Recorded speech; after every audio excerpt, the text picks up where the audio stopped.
La Bible, espoir de salut pour plusieurs, lumière pour éclairer plusieurs selon leur compréhension.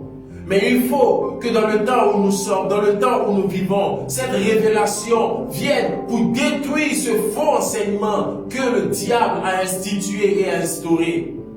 Car, comprenez bien cela, la Bible ne sauve pas, la Bible n'a jamais sauvé et la Bible ne peut jamais sauver. La Bible telle que vous l'avez, telle que vous la transportez, n'a jamais été envoyée par Dieu sur la terre. Dieu n'a jamais envoyé de Bible, mais Dieu envoie un prophète en chaque génération. Et la Bible que vous avez ne date que du 15e siècle, avec la venue de l'imprimerie. C'est l'imprimerie qui a rassemblé tous ces livres que vous avez en un seul livre appelé Bible. Dans quel but? Dans le but d'aveugler l'humanité afin que vous ne puissiez pas comprendre la volonté parfaite de Dieu. Car la Bible même que vous avez est un livre incomplet. Comment est-ce qu'un livre incomplet, un livre amputé peut-il donner le salut? Regardons ensemble dans les Écritures et vous allez voir dans le livre de Josué chapitre 10, le verset 13, la Bible parle du livre du prophète Jachar. Où est le livre du prophète Jachar dans votre Bible? Dans 1 Chronique 29, le verset 29 et dans 2 Chroniques 9, le verset 29, il est parlé du livre du prophète Nathan. Où est le livre du prophète Nathan dans votre Bible? Dans 2 Chroniques 9, le verset 29, la Bible parle du livre du prophète Akija. Où est le livre du prophète Akija dans votre Bible? Dans le même verset, il est parlé du livre du prophète Gédo. Où est le livre du prophète Gédo? Dans 2 Chroniques 12, le verset 15, il est parlé du livre du prophète Shemaya. Où est le livre du prophète Shemaya dans votre Bible? Et même dans Colossiens chapitre 4, le verset 16, il est parlé de l'épître de Paul aux Laodicéens. Où sont tous ces livres dans votre Bible? Où sont-ils?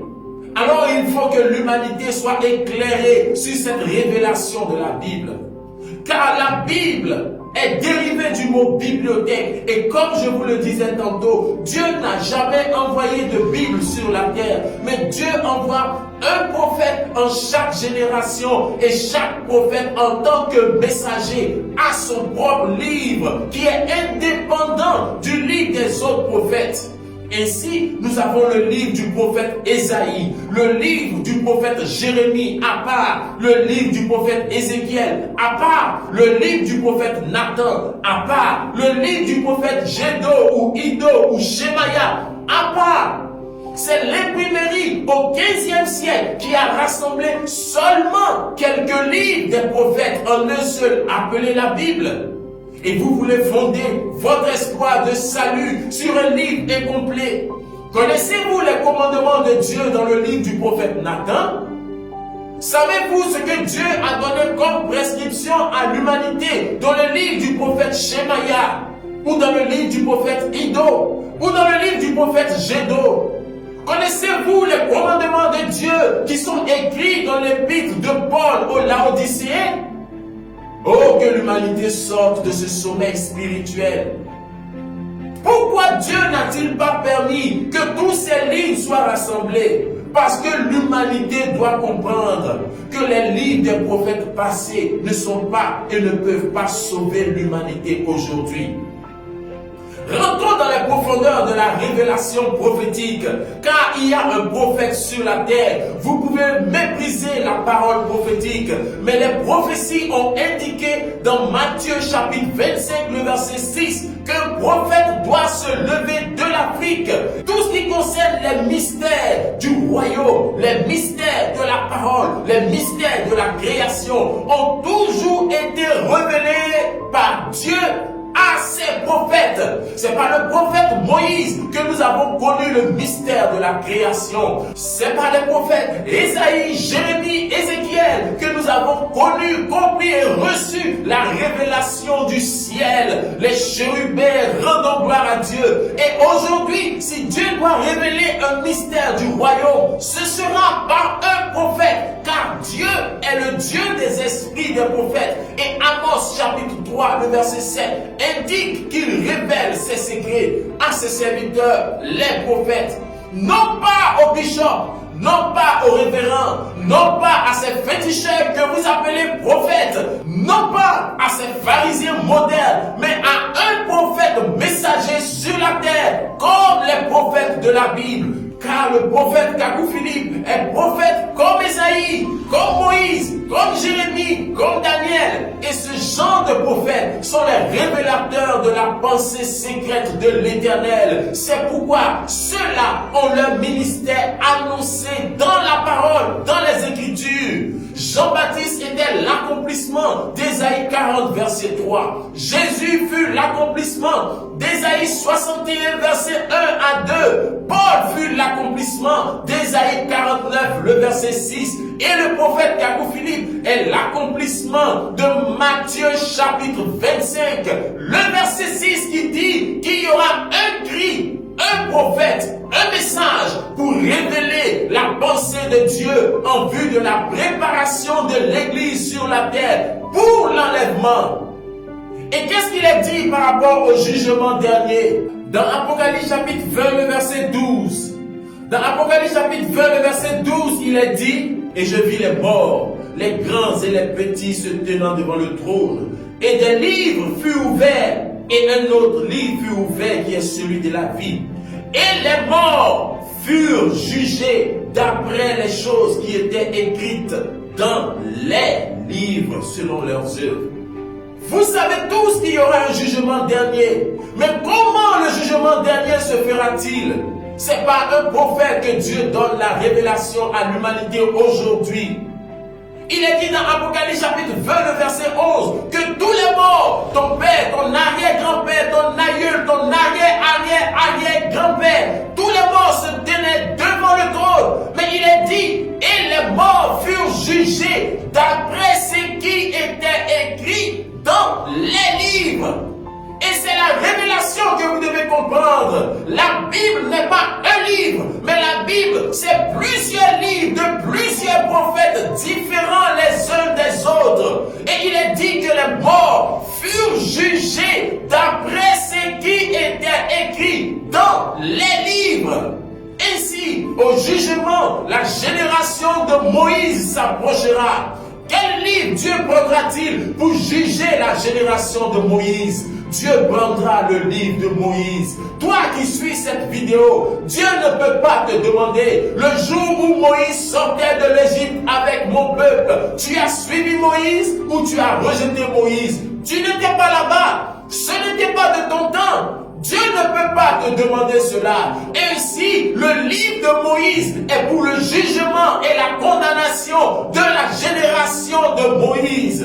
Toi qui suis cette vidéo, la génération de Jérémie s'approchera devant le trône du jugement. Quel livre Dieu prendra-t-il pour juger la génération de Jérémie? Il prendra le livre de Jérémie. Dieu peut-il te demander, toi, au jugement dernier, lorsque mon prophète Jérémie prophétisait et qu'il était persécuté, étais-tu avec Jérémie ou étais-tu contre Jérémie? Dieu ne peut pas te demander cela, car ce n'est pas de ton temps, ce n'est pas de ton époque, tu n'y étais pas, mais il y a une génération qui y était, il y a des hommes et des femmes qui étaient concernés par cela. Dieu peut leur demander leur position vis-à-vis de ce que le monde a fait au prophète Jérémie. Pareil pour le livre d'Ésaïe, pareil pour le livre de Daniel, pareil pour le livre de Sophonie. Vous êtes là et vous regardez des films de Jésus de Nazareth à la télé et vous pleurez à chaudes larmes en disant: oh Seigneur, tu es mort, tu as été tué, tu as été crucifié. Mais est-ce qu'au jugement, Dieu peut vous demander, ce jour-là, lorsque Pilate a demandé: dois-je libérer Jésus ou Barabbas? Qu'avez-vous dit ce jour-là? Avez-vous dit libérez Barabbas? Où étiez-vous pour la libération de Jésus? Dieu peut-il vous demander cela? Non, vous n'étiez pas là-bas. Ce n'était pas de votre temps. Ce n'était pas de votre génération. Vous ne pouvez pas venir 2000 ans après les faits, 3000 ans, 5000 ans après Moïse, après Jésus, et vous réclamer des prophètes ou de ce qui s'est passé dont vous n'avez pas été acteur. Non, Dieu ne peut pas le faire. Mais il y a une génération, à Pilate, Dieu peut demander quelle était sa position à Marie de Magdala, aux pharisiens, sadducéens. Ils étaient là. Dieu peut leur demander cela. Ainsi, chaque livre de chaque prophète sera ouvert pour le jugement de sa génération. Mais pour toi qui as vécu au 21e siècle, Dieu ne prendra pas le livre d'Ésaïe pour te juger. Dieu ne prendra pas le livre de Daniel pour te juger. Mais quel livre Dieu prendra-t-il? Selon Apocalypse chapitre 20, il est dit, les morts furent jugés d'après ce qui était écrit dans les livres. Pour nous, notre génération, le prophète que Dieu a envoyé, c'est le prophète Kakou Philippe. Et le livre qui sera ouvert pour la génération de ce 21e siècle, c'est le livre du prophète Kakou Philippe. Ce prophète qui a prêché en ton temps. Ce prophète qui a annoncé la parole de Dieu en ton temps. Ce prophète qui a révélé les cachettes du diable dans les églises en ton temps. Ce prophète que tu as insulté sur la terre en ton temps. Ce prophète que tu as maudit sur la terre en ton temps. Ce prophète que tu as dénigré sur la terre en ton temps. Ce prophète que tu as calomnié sur la terre en ton temps. C'est lui son livre qui sera ouvert pour le jugement de cette génération. Oui, c'est la grande révélation du jugement dernier, le livre de chaque prophète ouvert pour le jugement de la génération dans laquelle il a vécu. C'est pourquoi la révélation indique qu'il n'y a pas, la Bible ne peut pas sauver, la Bible n'a jamais sauvé et la Bible ne sauvera jamais. Quel est le livre du prophète de ton temps? Le livre d'Ésaïe était le livre de vie et de la volonté de Dieu pour la génération d'Ésaïe. Le livre de Jérémie était le livre de vie et de la volonté de Dieu pour la génération de Jérémie. Faites cet exercice avec moi. Rendez le livre d'Ésaïe à la génération d'Ésaïe. Rendez le livre de Daniel à la génération de Daniel. Rendez chaque livre de chaque prophète à son temps. Alors vous, quel est le livre que Dieu a envoyé en votre génération? Oh, vous êtes des païens, mais vous ne le savez pas. Tout ce qui vous appartient, c'est le carton et la couverture de la Bible. Mais le livre de Moïse n'est pas pour vous. Le livre d'Ésaïe n'est pas pour vous. Le livre de Daniel n'est pas pour vous. Et chaque livre de chaque prophète révèle la volonté de Dieu pour la génération de ce prophète. Kakou Philippe est le prophète messager de notre temps. Et il a un livre comme les prophètes de la Bible. Et son livre révèle les volontés de Dieu pour notre temps, la cachette du diable pour notre génération. Allez-y, lisez son livre et vous comprendrez ce qui est la volonté de Dieu aujourd'hui.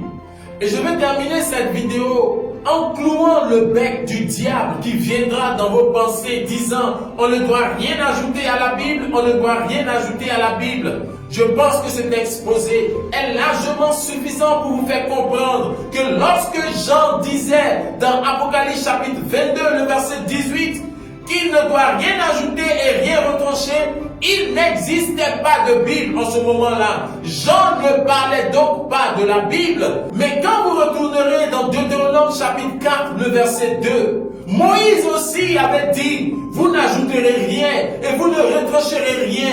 Mais pourquoi y a-t-il eu le livre de Josué après? Pourquoi y a-t-il eu le livre d'Ésaïe, le livre de Jérémie, le livre de Daniel? Après que Moïse ait dit, vous n'ajouterez rien et vous ne retrancherez rien. Simplement parce que Moïse ne parlait que de son livre. Et le commandement d'Apocalypse chapitre 22 ne parle pas de la Bible, mais Jean dit, n'ajoute rien à ce livre, c'est-à-dire le livre d'Apocalypse. On ne doit rien ajouter ni retrancher au livre d'un prophète, mais après un prophète, il y aura toujours un prophète. Et le jour de l'enlèvement, il y aura un prophète sur la terre. Si après le livre, le commandement de Moïse dans Deutéronome 4, verset 2, il y a eu Ésaïe, Jérémie, Daniel, ainsi après le livre de Jean sur l'île de Patmos, il y aura le livre d'Irénée, Colomban, Luther et aujourd'hui Cacouphilie.